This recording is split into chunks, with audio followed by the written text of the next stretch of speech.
Oh, can't see anything yet. Okay, yeah, go ahead, Sean. What's happening where you are? All right, thank you so much, Chamberlain. I guess I can hear you right now. So gradually, the ballot box is getting filled up. You can see it's a transparent box here. So you can see the ballot papers dropping in one after the other. So the ballot box is getting filled up. But one interesting aspect of this whole exercise is the concern of people living with disabilities. Of course, they also want to participate in this exercise. But for the first time in Africa, the ease for disability, people living with disabilities to participate in an election is brought to the fore. And this morning, I have joining me a rights activist and a lawyer, Barrister Melody Omosa, who is an advocate for disability votes count.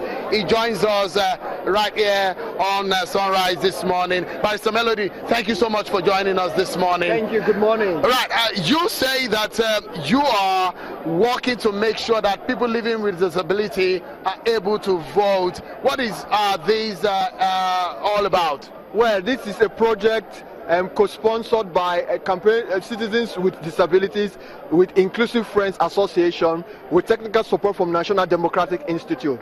For the first time, not just in Edo State and Nigeria, but as you rightly said, in Africa, we have persons with disabilities coming out not only to vote this time, but as election observers to carry out audits, accessibility audit on polling stations, polling units, and polling materials to see how materials and station is made available for persons with disability to participate with minimal or no hitches at all. So we are here to find out the state preparedness by INEC for persons with disabilities to participate in this election. Because like every other indigenous residents of Edo State, the phrasing is there. Persons with disabilities are very willing to participate in this program, and a lot of sensitization has been done before now. But we want to see for a fact what is on ground for them, what preparation has been made for them. Barrister Omosa, you've done a lot of sensitization for your people. What is the population of people living with disability in the voting population for this exercise? Well, if you go by World Health Organization, we have 25 million plus persons with disabilities living in Nigeria,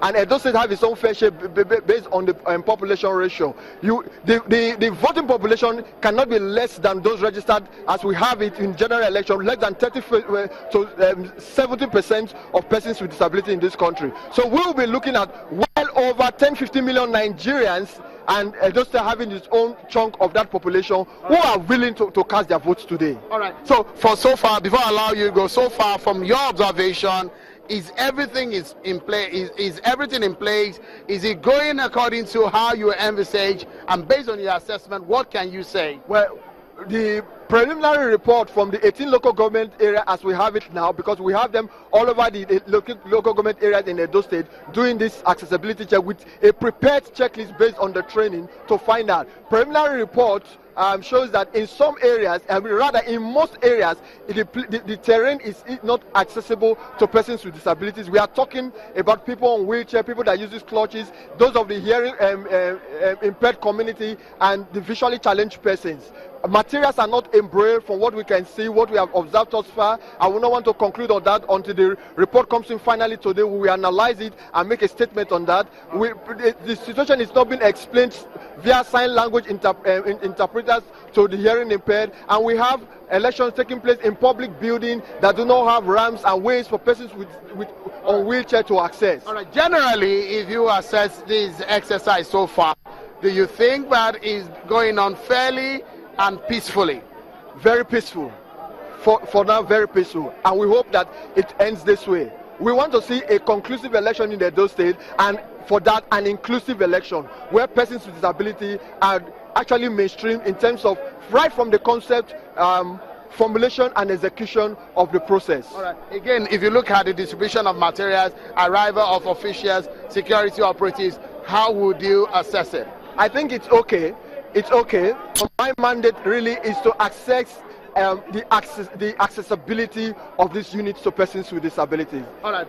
Barrister Melody Omosa, thank you so much for talking to us on the program. We will check back on you to know what exactly your group has been able to find out. I've been speaking with him. He is on the project of giving access to people living with disability. Leave no one behind. That is the project, the project they are embarking on. But just to do a last check on what the exercise is looking, you can see some rowdiness happening just above my shoulder. This is commonplace, of course, in an election like this. People will disagree, people will eventually agree, tempers will flare, people will argue, and at the end of the day, they will settle it. If you look at the security operatives, they do not have arms. That is what the electoral law says. They cannot carry arms within this environment, and that is what is expected to happen. The queues are still very long queues, people waiting, and this is going to take some time.